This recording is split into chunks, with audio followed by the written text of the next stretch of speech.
Hello, वर्षा रेसिपीजमध्ये तुमचं मनापासून स्वागत करते फ्रेंड्स. तर तुम्ही कधी पालकच्या भाजीमध्ये डाळ आणि या वस्तू घालून ही रेसिपी बनवली आहे का? बनवली पण असेल, पण आज मी तुम्हाला माझ्या पद्धतीने शेअर करते. एवढी टेस्टी आणि रुचकर आहे. तर बघा, पालकची भाजी न खाणारेसुद्धा आवडीने खातील. अगदी लहानच काय तर मोठेसुद्धा जाम खुश होतील. तर त्यासाठी बघा, इथे 1 वाटी चणा डाळ आणि 1 वाटी मूग डाळ छोटी वाटी समप्रमाणात घ्यायचे. ते स्वच्छ 2 ते 3 पाण्याने धुवायचे, म्हणजे त्यावर काही पावडर कचरा असेल ते निघून जातं. आणि त्यामध्ये चांगलं पाणी घालायचं. 1 ते 1.5 ग्लास पाणी घालून हे 3 तासासाठी भिजायला ठेवायचे आहे. 3 तासच भिजवायची, पुरेसं होतं, फार वेळ भिजवायची गरज नाही आहे. तर आता ही 3 तास मी भिजायला ठेवली. त्यानंतर पालकची भाजी अशी मार्केटमधून आणायची हिरवीगार, ती स्वच्छ पाण्याने धुवायची, निथळायची आणि त्यानंतर कट करायला घ्यायची आहे. म्हणजे त्यावर काही कचरा वगैरे असेल ते निघून जातं. आणि आपण जर अगोदर धुवून नंतर चिरली तर त्यातलं जीवनसत्व आपल्या शरीराला मिळतं. पण बरेच जण काय करतात की पालकची भाजी चिरल्यानंतर धुतात, अजूनही धुतात, म्हणजे त्यातलं सगळं हिरवं पाणी, जीवनसत्व निघून जातात आणि शरीराला आपल्या काही जीवनसत्व भेटत नाही. त्यामुळे पहिल्या पालेभाज्या पहिल्या धुवायच्या आणि नंतर चिरायच्या. पालक असो, शेपू असो किंवा कोथिंबीर वगैरे, तर तुम्ही पहिले ते धुवायचे आणि नंतर चिरायचे आहे. आता मी पालकची भाजी बघा अशी चिरून घेतलेली आहे, बारीक चिरून घ्यायची. आणि त्यामध्ये थोडीशी कोथिंबीरसुद्धा आपण घेणार आहोत. तर इथे मी थोडी कोथिंबीर घेतली. कोथिंबीर टाकल्याने चव खूप भन्नाट लागते. ही रेसिपी तुम्ही बनवत असाल किंवा नसेल बनवली तर एकदा नक्की या पद्धतीने बनवून बघा. तर कोथिंबीर आता यामध्ये बारीक कट करून टाकायची आहे. तर कोथिंबीर आणि पालकची भाजी. आता पालकच्या भाजीमध्ये कॅल्शियम भरपूर प्रमाणात आहे आणि डाळींमध्ये प्रोटीन, म्हणजे हेल्दीच रेसिपी आहे. पुढे तुम्हाला व्हिडिओमध्ये स्टेप बाय स्टेप मी दाखवलेलंच आहे. 3 तास झाले, डाळी बघा छान भिजलेल्या आहे. त्यातलं पाणी पूर्णपणे काढून टाकायचं आणि बिना पाण्याची अशी वाटायची आहे. मिक्सरला वाटून घ्यायची, अगदी गरगरीत अशी, जास्त बारीक पण आणि जास्त जाड पण ठेवायची नाही आहे. तर बारीक करून घेतल्यानंतर त्यामध्ये ती मिक्स करायची आहे. तर अगदी स्टेप बाय स्टेप मी दाखवलेले आहे. व्हिडिओ हा कुठेही स्किप न करता पूर्ण बघा. चॅनलवर जर नवीन असाल तर लाईक करा, सबस्क्राईब करा, बाजूचं बेल आयकॉन ऑलवर सेट करा, म्हणजे माझ्या तुम्हाला अशा छान छान रेसिपी पाहायला मिळतील. तर इथे मी 2 टप्प्यामध्ये वाटून घेते आहे डाळ. तुम्ही पालकची भाजी जेव्हा एक जुडी मार्केटमधून आणतात त्याच्यातली अर्धी जरी घेतली तरी पुरेशी होते. आणि त्यामध्ये बघा एक छोटी वाटी चणा डाळ आणि एक छोटी वाटी मूग डाळ अशी समप्रमाण घ्यायचं आहे दोन्हींचं. पुन्हा एकदा सांगते, 3 तासासाठी भिजवायची आणि नंतर मिक्सरला वाटून घ्यायची. त्यामध्ये बघा हिरवी मिरची, आलं लसणाची पेस्ट 1 चमचा टाकलेली आहे. तुमच्या आवडीप्रमाणे तिखटाचं प्रमाण कमी जास्त करायचं आहे. लाल तिखट 1 ते 1.5 चमचा, अर्धा चमचा हळद पावडर, थोडंसं पांढरे तीळ टाकलेले आहेत.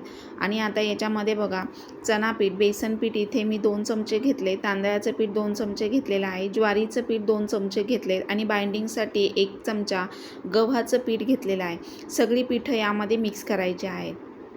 आता मिक्स केल्यानंतर हे आपल्याला हातानेच व्यवस्थित मिक्स करून घ्यायचं, म्हणजे एकसारखी चव लागते. कुठेही मिठाचं प्रमाण कमी जास्त होत नाही, चवीनुसार मीठ टाकायचं आहे.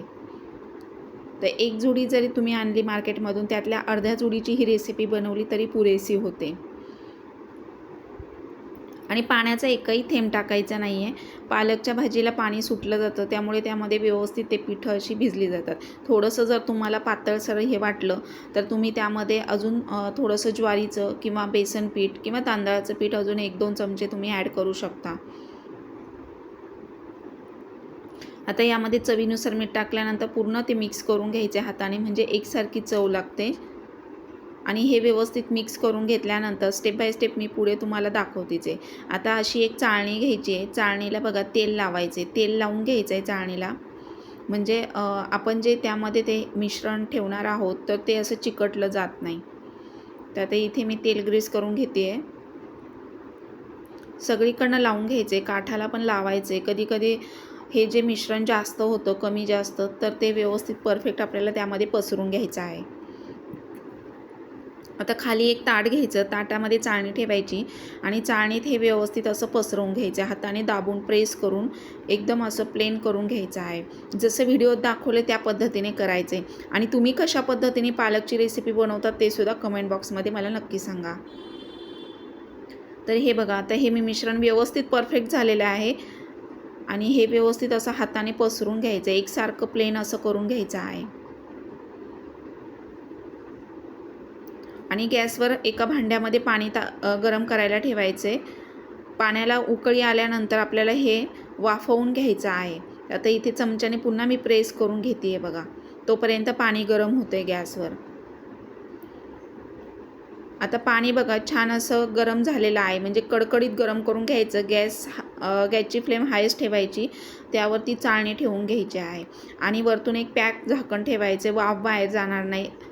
आणि 15 ते 20 मिनटं लागतात वाफवायला. जर मिश्रण झालं आणि खूप तुम्ही असं वरपर्यंत जर चाळणीमध्ये पसरवलं तर मग अजून अर्धा तास, फार तर फार 30 ते 35 मिनटं लागतं.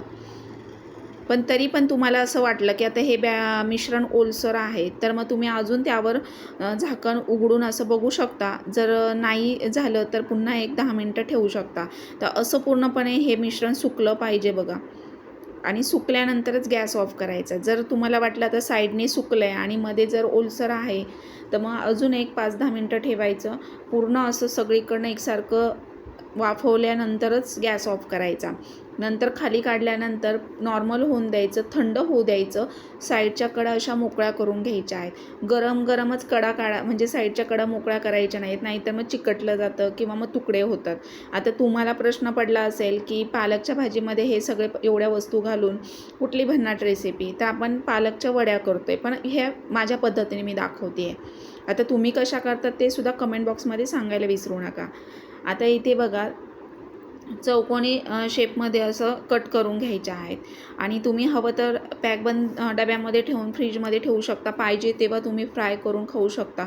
अगदी शॅलो फ्राय केल्या तरी खूप छान टेस्टी लागतात. आता इथे बघा मी असं कट केलेल्या आहेत आणि चॉपिंग बोर्डवर अगदी अशा जास्त पातळ पण नाही आणि जास्त जाड पण नाही, अशा आपल्याला कट करून घ्यायच्या आहेत. खूप टेस्टला भारी लागतात. अशी वेगवेगळ्या पद्धतीने जर पालकची रेसिपी तुम्ही बनवली तर बघा हेल्दी पण आहे आणि एक वेगळं काहीतरी आगळं वेगळं पण खायला, वेगळी रेसिपी. आणि लहानच काय तर मोठेसुद्धा जाम खुश होतात. तर आपण पालकची भाजी वगैरे नेहमीच बनवतो, सुकी भाजी, हटून भाजी, पण आज मी वेगळ्या पद्धतीने तुम्हाला दाखवते आहे, तर नक्की ट्राय करून बघा. आता बघा ह्या व्यवस्थित अशा वाफवलेल्या आहे आणि थंड झाल्यानंतर कट करायचे आहे.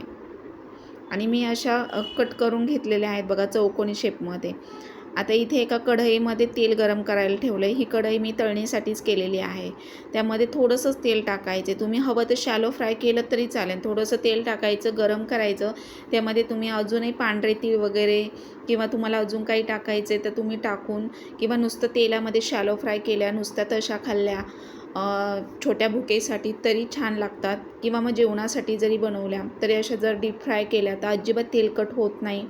एवढ्या छान कुरकुरीत, खुसखुशीत एवढ्या छान लागतात ना, तर चव तर एवढी भन्नाट लागते. तुम्ही एकदा नक्की ट्राय करून बघा.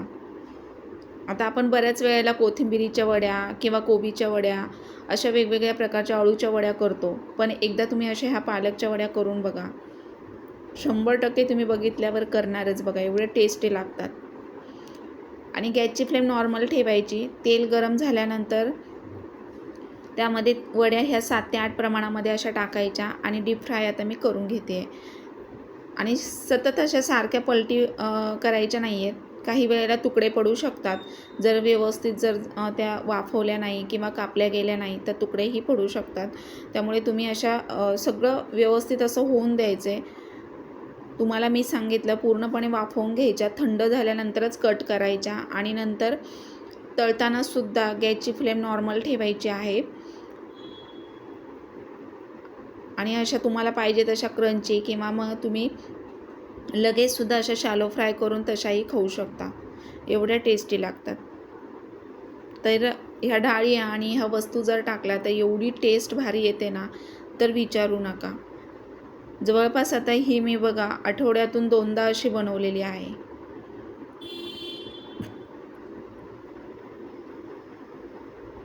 आणि असं हे तुम्ही फ्रीजमध्ये ठेवल्या डब्यामध्ये, जेव्हा पाहिजे तेव्हा तुम्ही जेवणाच्या वेळेला अशा डीप फ्राय, शॅलो फ्राय करून खाऊ शकता.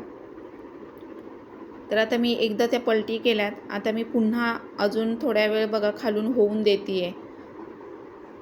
आणि पूर्ण झाल्यानंतर थोडासा कलर चेंज झाल्यानंतरच पलटी करायच्या आहेत.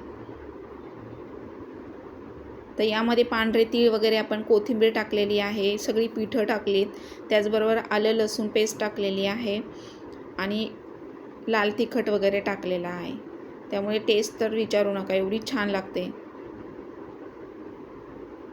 पोट भरेल पण मन भरत नाही, एवढी टेस्टी लागते.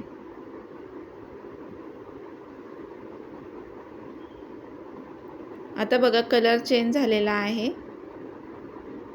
आणि असे तेल निथळून साईडला घ्यायच्या आणि नंतर एका प्लेटमध्ये काढून ठेवायच्या.